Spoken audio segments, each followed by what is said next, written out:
Assalamualaikum warahmatullahi wabarakatuh.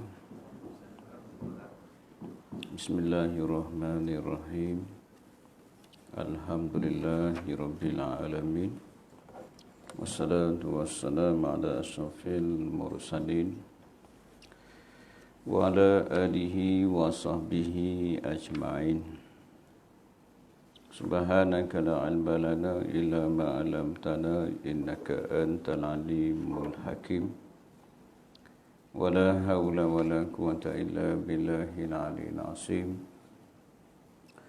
Wala haula wala quwwata illa billahil aliyyil azim. Wala haula wala quwwata illa billahil aliyyil azim. Rabbi shrah li sadri wa yassir li amri wahlul 'uqdatam min lisani yafqahu qawli, amma ba'd. Qala Allah Ta'ala fil Qur'an al-'azim, a'udzu billahi minasy syaithanir rajim. Wallahu akhrajakum min butuni ummahatikum la ta'lamuna syai'a wa ja'ala lakum as-sam'a wal absara wal afida la'allakum tashkurun. Sadaqallahul azim. Alhamdulillah, syukur pada Allah Subhanahu wa taala.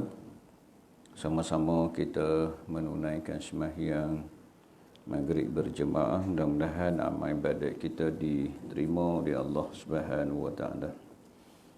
Bersyukur juga kepada Allah Subhanahu wa taala kerana masih lagi dipanjangkan usia kita. Mudah-mudahan dengan panjangnya usia kita dapat sama-sama kita meningkatkan ketakwaan kita kepada Allah, iaitu kita menjunjung segala perintah Allah dan kita meninggalkan segala larangan Allah Subhanahu wa taala.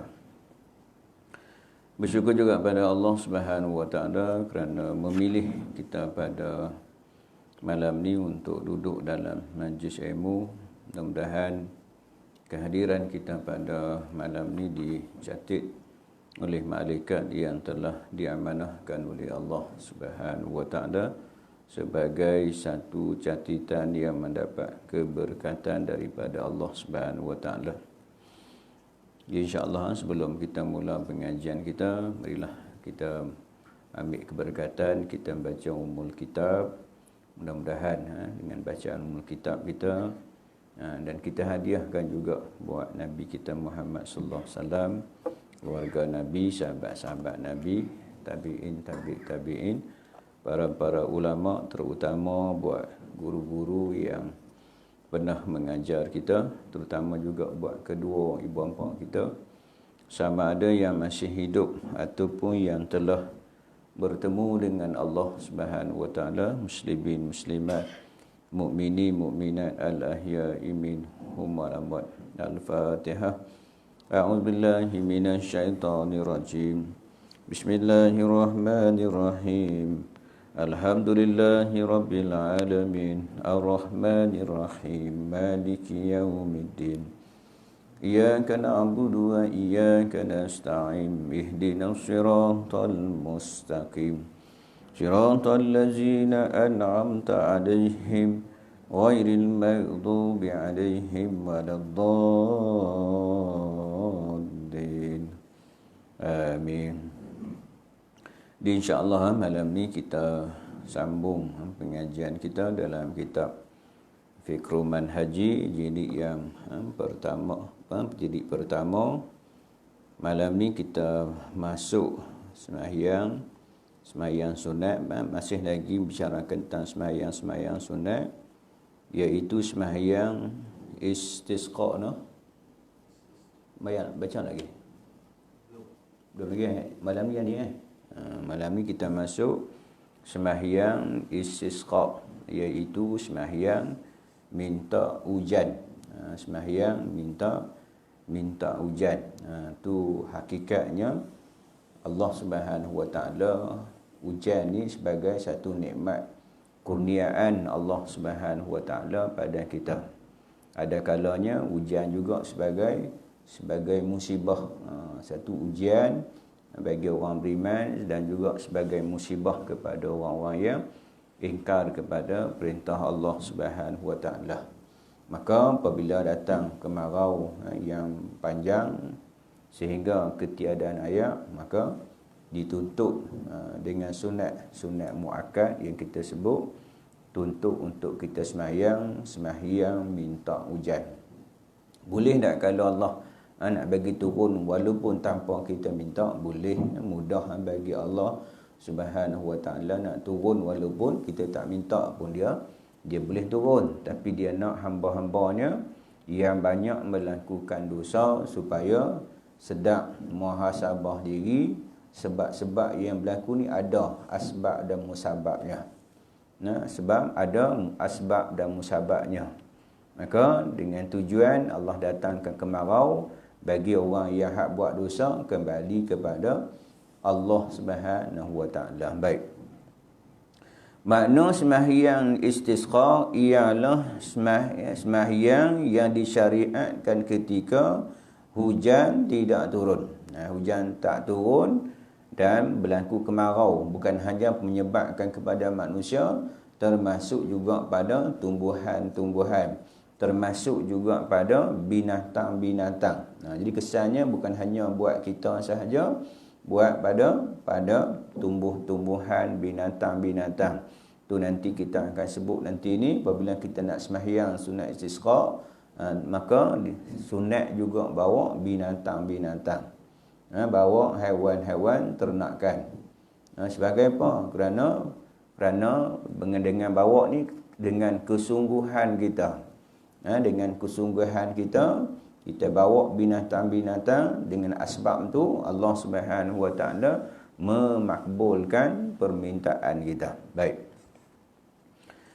Dia kata sembahyang yang disyariatkan ketika hujan tidak turun dan mata air kekeringan, kemarau sehingga pecahlah bumi, merekah bumi, tak ada air. Pernah tak berlaku? Pernah dulu-dulu, kita ingat budak-budak pernah berlaku dulu ni. Sehingga kering, tak ada air. Kalau zaman kelar ni kurang sikit lah. Sebab kadang-kadang air takungan, kalau ada pun kadang-kadang rosak, paip dan sebagainya lah. 3-4 hari tak ada air, tu pun kita kelupuk dah. 3 hari, 4 hari tak ada air, kita dah gelisah dah. Tapi dulu-dulu sebelum ni, sehingga sungai-sungai jadi kering, parit-parit jadi kering, sehingga tak ada air. Tanah bendang sampai merengkah, tak ada air.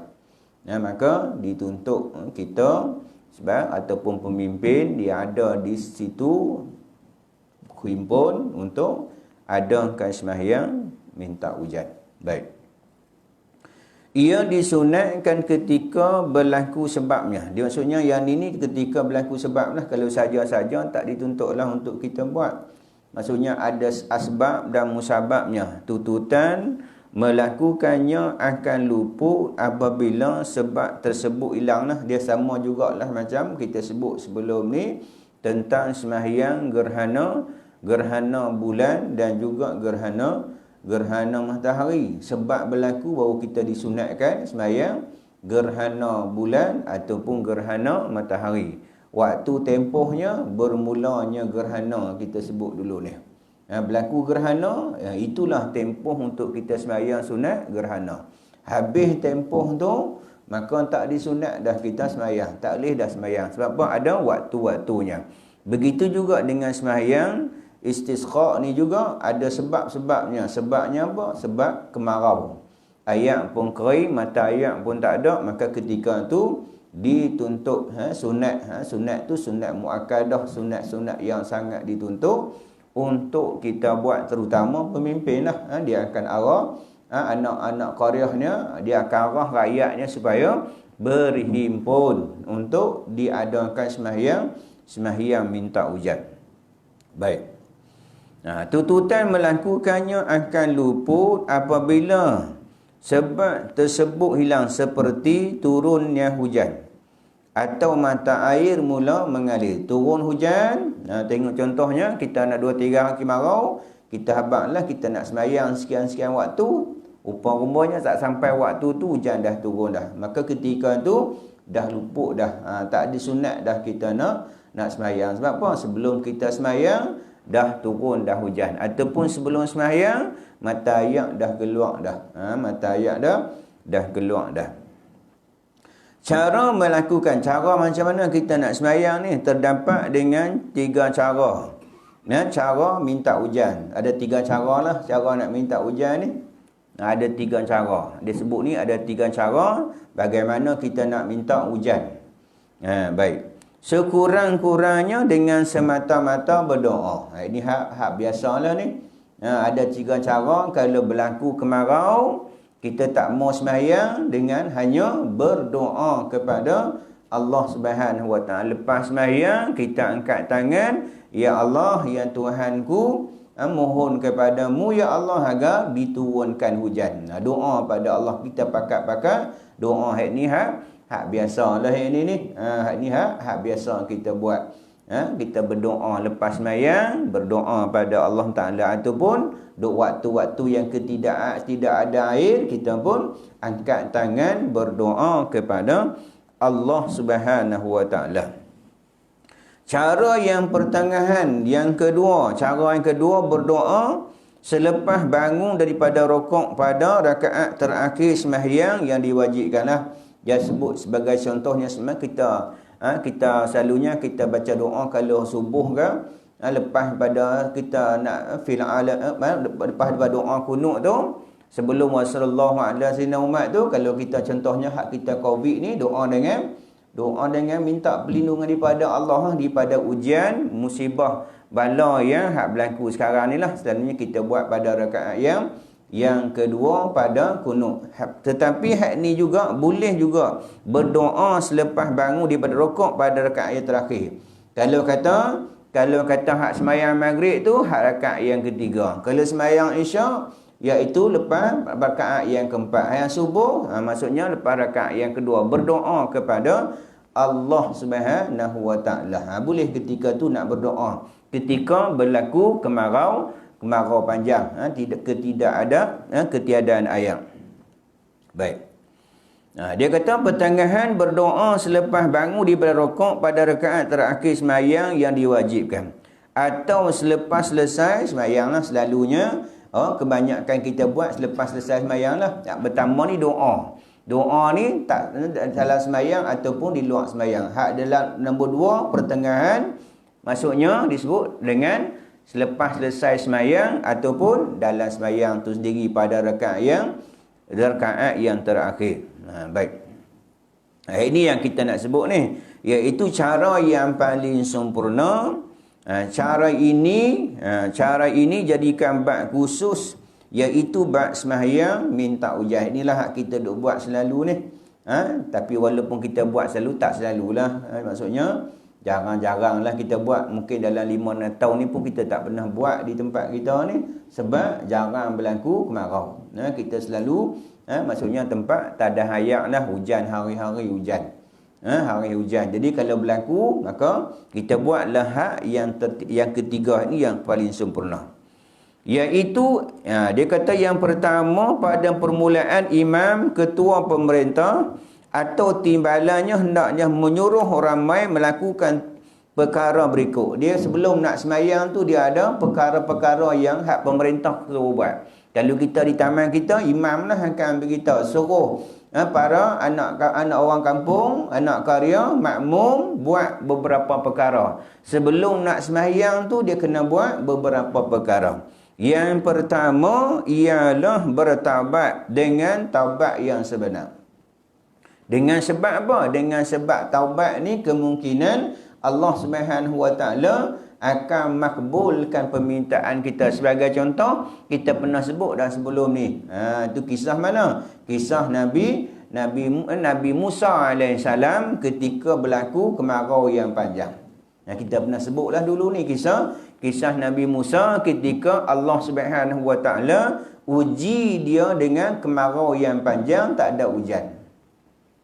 Maka Nabi Musa ni himpun umat dia, kaumnya ke suatu tempat bermohon, bermunajat kepada Allah Subhanahu Wa Taala. Dihimpun kaumnya sembahyang minta hujan.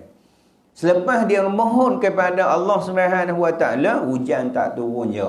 Antara Nabi Musa yang boleh berkata-kata, berkata dengan Allah Subhanahu Wa Taala pun Allah Subhanahu Wa Taala tak makbulkan permintaan dia.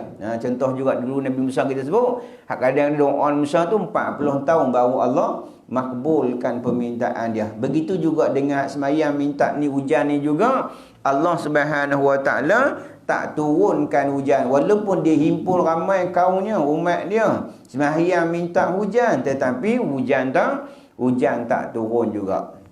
Maka Nabi Musa bertanya kepada Allah Subhanahu Wa Taala, ya Allah, ya Tuhanku, kami dah bermunajat kepadamu ya Allah. Kami telah bermunajat kepadamu ya Allah, mohon agar diturunkan hujan, tapi kenapa hujan tak turun? Maka Allah berfirman dekat Nabi Musa AS, di kalangan umatmu ni yang ramai-ramai ni, ada seorang yang buat dosa 40 tahun. Dalam ramai-ramai ni, ada seorang umatmu yang buat dosa 40 tahun. Kalau dia tak keluar dalam majlis ni, aku tidak akan turunkan hujan. Kerana apa? Kerana seorang yang buat dosa, Allah Subhanahu Wa Taala tidak makbulkan permintaan Nabi Musa dan juga umat dia. Kerana apa? Kerana ada seorang yang buat dosa. Berapa lama dosa yang dia buat? 40 tahun. Maka Nabi Musa tanya kepada Allah Subhanahu Wa Taala, ya Allah, ya Tuhanku, bagaimana nak buat ni? Maka Allah berfirman dekat Musa, suruh dia keluar dalam majlis ni, suruh dia keluar. Kalau dia tak keluar, maka hujan takkan turun. Maka Nabi Musa pun berserulah kepada kaumnya, pada umatnya, dan Nabi Musa kata, di kalangan kita ni hak ramai-ramai ni, ada seorang yang buat dosa 40 tahun. Minta supaya keluar daripada majlis ni. Agak-agak keluar tak? Tak keluar macam kita lah. Kalau buat dosa, siapa yang tak semayang subuh pagi ni? Kalau tak semayang, dia tak semayang pun dia tak abang, dia malulah nak abang. Ketika mana dia dengar Nabi Musa kata macam tu, maka terlintas dalam hati dia kata, Nabi Musa tahu aku buat dosa 40 tahun ni, Nabi Musa tahu. Dia tahu. Dan kan Nabi Musa pun tak tahu. Nabi Musa ni Allah beritahu dekat Nabi Musa. Dia kata dalam ramai-ramai Nabi Musa tahu kata aku ni buat dosa 40 tahun. Maka dalam masa celah-celah dia dengar kata-kata daripada Nabi Musa tu, dia pun bertaubat kepada Allah. Dia pun bertaubat minta ampun dengan Allah SWT di atas dosa-dosanya yang buat 40 tahun dosa. Dia minta ampun dengan Allah Subhanahu Wa Taala. Tengah-tengah dia ada minta ampun, Allah Subhanahu Wa Taala turunkan hujan. Tengah-tengah dia duk minta ampun dengan Allah, Allah Subhanahu Wa Taala turunkan hujan. Nabi Musa pun heran. Nabi Musa heran, orang yang buat dosa 40 tahun tu tak keluar pun dalam majlis tu, kenapa hujan turun? Nabi Musa tanya kepada Allah Subhanahu Wa Taala, ya Allah, ya Tuhanku, orang yang buat dosa 40 tahun tu tak keluar pun dalam majlis ni, kenapa kamu turunkan hujan? Sedangkan bukan dia keluar pun. Maka Allah berfirman dekat Nabi Musa AS, dia telah bertaubat kepada aku. Dia bertaubat kepada aku. Ketika dia dengar kamu beritahu tu, maka dia bertaubat. Dia minta ampun dengan Allah Subhanahu Wa Taala. Maka Nabi Musa tanya kepada Allah Subhanahu Wa Taala, ya Allah, ya Tuhanku, boleh tak kami nak tengok siapa ni yang buat dosa 40 tahun ni? Nabi Musa minta kepada Allah Subhanahu Wa Taala, ya Allah, ya Tuhanku, boleh tak kami nak tengok ni siapa ni yang buat dosa 40 tahun ni? Maka Allah berfirman kepada Nabi Musa AS, selama 40 tahun dia buat dosa, aku tutup keaiban dia. Sekarang ini dia menjadi hamba kepada aku tidak akan membuka aib dia. Selama 40 tahun dia buat dosa, Allah tak pernah buka pun aib dia. Allah tutup aib dia. Macam kita lah, dia buat dosa lah, buat dosa, tapi Allah buka tak aib kita? Tak buka. Kalaulah nampak dosa-dosa yang kita buat, saya pun tak main malam ni, tuan-tuan pun tak main juga, malu. Tapi Allah Subhanahu Wa Taala tutup aib kita, tutup dosa kita. Maka Allah firman dekat Nabi Musa, selama 40 tahun dia buat dosa, aku tutup keaiban dia. Sekarang ini dia menjadi hamba kepada aku tidak akan membuka aib dia. Ketika tu baru hujan turun. Ini hak pertama, sebelum nak semayang, kita, pemerintah ataupun imam ataupun ketua sebuah buah kampung Korea, maka kena seru pada penduduk-penduduk dia, anak Koreanya, pada rakyat dia, supaya suruh bertaubat kepada Allah Subhanahu wa taala dengan astaghfirullahalazim. Astaghfirullahalazim tu kita tuan-tuan, selalu kita lepas sembahyang, lepas assalamualaikum warahmatullahi, assalamualaikum warahmatullahi, duduk saatlah sekurang-kurangnya astaghfirullahalazim, astaghfirullahalazim sekurang-kurangnya 3 kali. Begitu juga dengan ayat kursi, jangan kita bangkit lagi baca ayat kursi. Duduk baca ayat kursi dulu. Apa Nabi kata, orang yang lepas sembahyang dia baca ayat kursi, jarak dia dengan syurga hanya mati saja. Mati dia masuk syurga. Tapi kalau nak zikir tak apa dia nak keluar. Nak zikir atas motor, subhanallah, subhanallah, subhanallah. Duduk atas motor, subhanallah. Boleh. Tapi sebelum ni, istighfar sampai ayat kursi, duduk dulu di tempat semayang kita. Saat lagi nak zikir, contohnya sibuk sangat. Ustaz, saya sibuk Ustaz. Saat lagi nak zikir tak kata subhanallah 33, alhamdulillah 33, Allahu akbar 33, atas kaitan. Saat lagi doa juga atas kaitan. Tetapi hak istighfar, yang hak baca ayat kursi ketika kita duduk. Sama juga la ilaha illallah wahdahu, ketika duduk jangan kita ubah tempat ketika sembahyang tu. Itu kita sekurang-kurangnya kita beristighfar, minta ampun dengan Allah Subhanahu wa taala di atas dosa-dosa yang hak kita buat. Jadi kita sebelum nak sembahyang tu, kita kena pakat-pakat minta ampun dengan Allah Subhanahu wa taala. Dengan sebab dosa-dosa yang kita buat tu, kadang-kadang Allah Subhanahu wa taala datangkan ujian. Ujian pula Allah Subhanahu wa taala datangkan ujian, semua orang kena. Orang dosa pun kena, orang yang beriman juga akan kena belaka lah. Contoh macam kita COVID-19 ni lah, mungkin ada lah sebab-sebab tertentu yang Allah SWT datangkan ujian.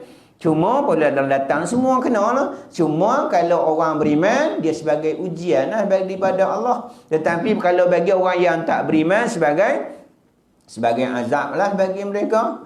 Sebagai azab. Tapi kita beriman sebagai ujian daripada Allah Subhanahu wa taala. Kita nak tahu kita ni orang yang beriman, makin Allah uji, makin dekat kita dengan Allah Subhanahu wa taala. Jangan kita makin Allah uji kita, makin kita jauh daripada Allah Subhanahu wa taala. Yang pertama ialah berminta ampun dengan Allah taala. Yang kedua, pemerintah kena suruh, imam kena suruh, iaitu bersedekah kepada orang kafir.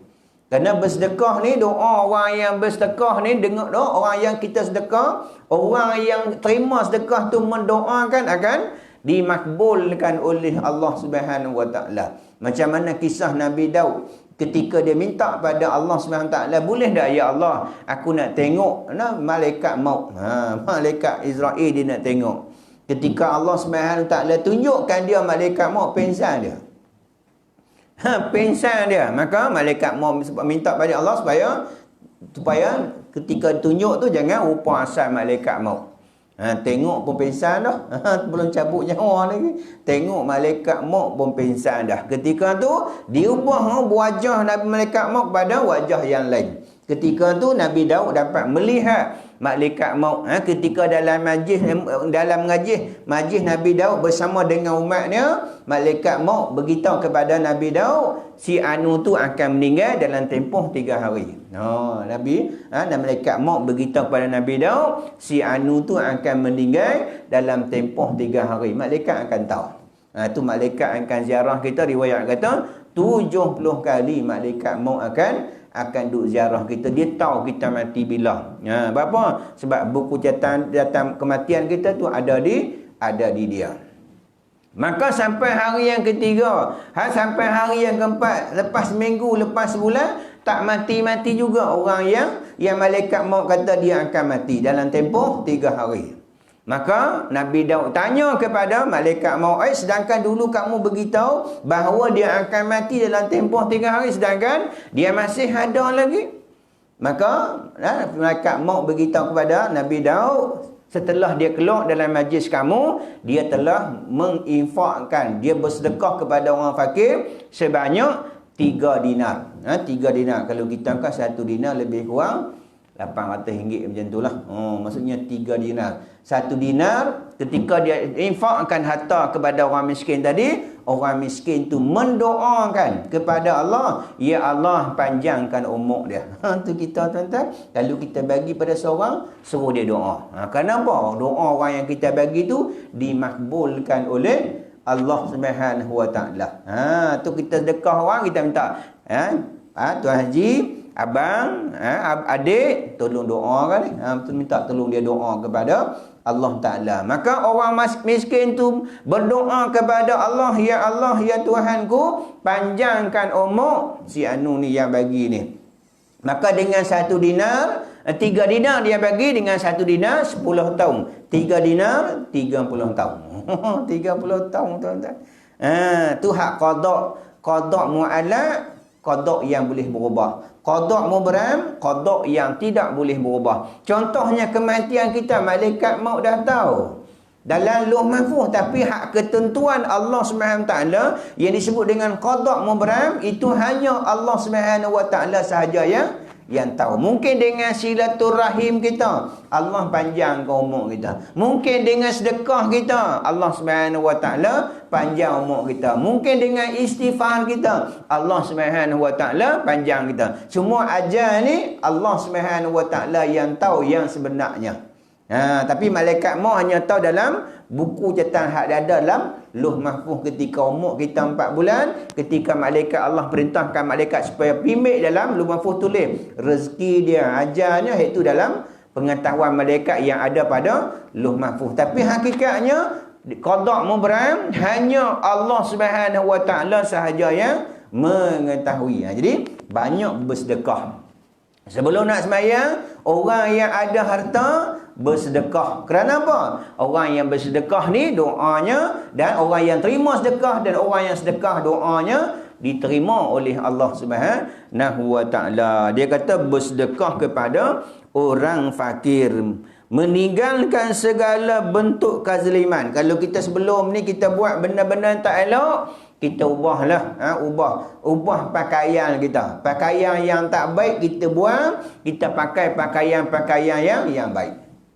Itu disebut dengan ilmu tasawuf tu. Kita tukar pakaian kita. Pakaian yang tak baik kita buang, kita pakai pakaian, bukan pakaian ni dah, akhlak terpuji. Daripada cakap benda-benda tak baik, cakap benda-benda yang baik. Daripada melihat benda-benda yang tak baik, kepada melihat benda-benda yang baik. Daripada mendengar perkataan yang tak baik, kepada mendengar perkataan yang baik. Daripada amalan-amalan yang buruk, kepada amalan-amalan yang baik. Jadi kita kena ubahlah daripada bersedekah, meninggalkan segala bentuk kezaliman, iaitu mengembalikan segala benda yang diambil secara zalim.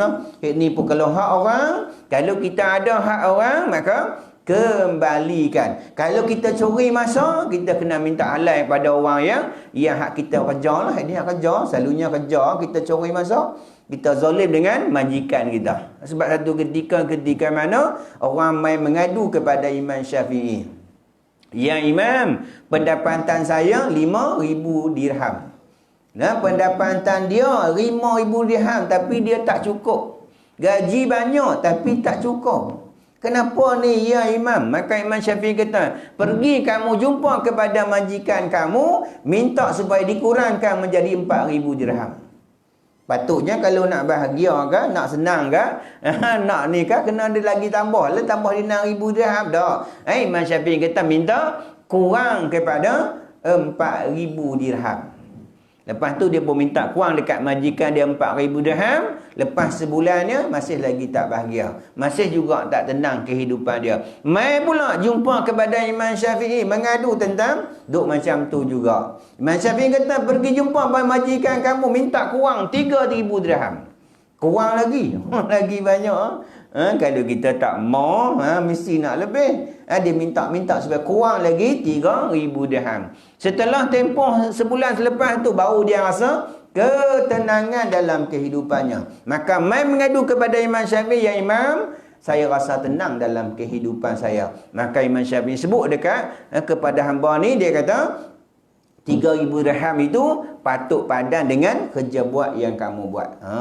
Ni kena jaga juga lah. Amanah kita ni. Tanggungjawab kita. Kalau kita ambil hak orang, kita kena balik hak orang. Tu kadang-kadang kita rasa tak cukup kehidupan kita. Banyak gaji kita. Tapi tak cukup. Mesti ada sebab-sebabnya. Mungkin sumber-sumber yang kita dapat tu sumber yang haram. Saya kerja tu halal saya macam mana haram? Mungkin kerja buat kita diberi masa kerja 8 jam, tapi 4 jam kita buat. Orang bagi break tengah jam, kita balun 2 jam. Ini pun sama-sama lah. Kadang-kadang nu buat balik pen daripada pejabat, buat balik bagi anak. Kertas kelas A4 semua buat balik. Kita guna bukan hak kita. Kita dapat yang halal, kita dapat yang haram, kita takut kita guna hak benda yang halal. Kita tak mau juga kita dapat yang haram, guna pula kepada haram. Ini lagi sakan lah. Buat dapat yang haram, guna pada yang haram. Ini yang kita tak mau. Kita nak halal, kita guna pula jalan yang halal. Baik. Atau mengambil segala benda yang diambil secara zalim. Tipu dalam apa-apa sekalipun. Niaga ke apa, kena bagi adil. Bagi dalam keadaan cara yang ikut cara Islam. Dan mendamaikan orang yang berkelahi. Hak pergaduhan ni. Tu disebut dengan tidak akan masuk orang yang memutuskan silaturahim. Tidak sempurna iman, Nabi kata la yu'minu ahadukum hatta yuhibba li akhi ma yuhibbu li nafsi. Tidak sempurna iman di kalangan kamu sehingga kamu kasihkan saudara kamu macam mana kamu kasih diri kamu sendiri. Tu kita, kalau kita orang nak bagi kita, orang sayang kat kita kena sayang dekat orang. Kita nak dalam keadaan orang bagi dekat kita kena bagi kat orang. Kita nampak macam mana kita nak, begitu juga kita kena buat orang nak macam mana kita nak. Nabi kata tidak sempurna iman sehingga kamu kasihkan kepada saudara kamu macam mana kamu kasihkan diri kamu sendiri. Yang keempat, dia kata mendamaikan orang yang kelahi. Orang bergaduh, kita pergi tolong damaikan. Tengok ada pergaduhan di antara satu sama lain, terutamanya orang Islam, mendamaikan orang-orang yang bergaduh. Baik.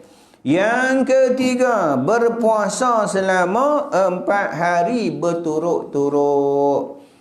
Yang ketiga, sebab apa? Doa orang yang berpuasa ni dimakbulkan oleh Allah Subhanahu Wa Taala. Tu kalau orang yang puasa sunat, suruh dia berdoa. Orang musafir, orang berpuasa, doanya dimakbul. Orang yang kena zalim dimakbul doa. Terutama juga orang yang berpuasa. Disunatkan anak karya, disunatkan imam kena arah kepada rakyatnya supaya sebelum sembahyang berpuasa sebanyak 4 hari berturut-turut puasa. Kenapa? Dengan kita puasa ni kita akan rasa rendah diri. Rasa rendah diri di hadapan Allah Subhanahu Wa Taala. Baik. Semua perkara di atas sunat dilakukan kerana ia akan menjadi faktor kepada penerimaan doa oleh Allah Subhanahu Wa Taala. Dengan faktor yang 4 kita buat tu menyebabkan Allah Subhanahu Wa Taala memudahkan menerima apa-apa permintaan yang kita minta. Dia kata penerima doa sebagaimana sabit dalam hadis-hadis yang sahih, menceritakan orang yang taubat, doa dimakbul. Orang yang bersedekah, doa dimakbul. Orang yang menghubungkan silaturahim, doa jadi makbul. Orang yang berpuasa juga dimakbulkan oleh Allah Subhanahu Wa Taala, disabitkan dengan hadis-hadis yang sahih. Baik. Itu yang pertama. Itu yang pertama. Yang kedua, imam ataupun ketua pemerintah keluar bersama-sama mereka ramai. Jadi hak ketua penting lah. Kalau kita kata imam lah, di tempat kita ni imam keluar bersama dengan anak jamaah. Dia kata keluar beramai-ramai pada hari yang keempat lah. Hari yang keempat, hari yang last lah, hari yang last puasa. Sebab kita nak ketika hari kita bersemayang tu, kita dalam keadaan berpuasa. Hari yang terakhir tu, hari itulah kita keluar ramai-ramai bersama dengan imam, bersama dengan ketua. Kita keluar untuk bermunajat kepada Allah Subhanahu Wa Taala, iaitu semayang istisqa. Baik. Dalam keadaan berpuasa, memakai pakaian yang lama dan lusuh. Pakai pula pakaian yang lama dan lusuh.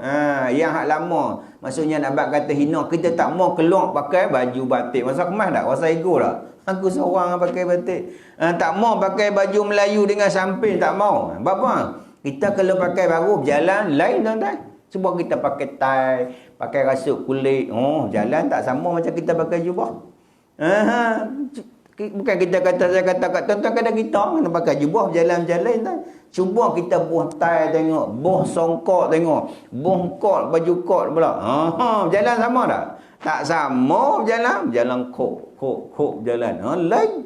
Sama juga nak keluar semayang, pakai pakaian yang lusuh-lusuh lah. Nak bang kata hinanya kita. Kita ni sama, tak ada beza-beza. Kalau ada beza, seorang ni pakai samping. Ini pakai lusuh, tak boleh. Tak kira lah dia kaya ke dia miskin ke. Maka yang kedua, disunatkan kita pakai pakaian-pakaian yang lusuh. Yang lusuh dalam keadaan khusyuk, rendah diri. Tak mau ada sifat sombong. Sebab kalau kita pakai lebih, dia akan main perasaan kita.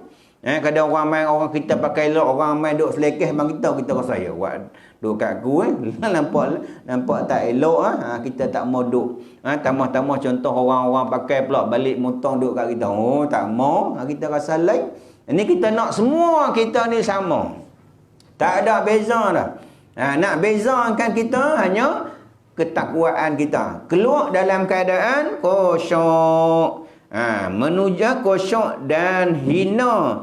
Menuju kepada padang yang luas. Pergi suatu padang yang luas.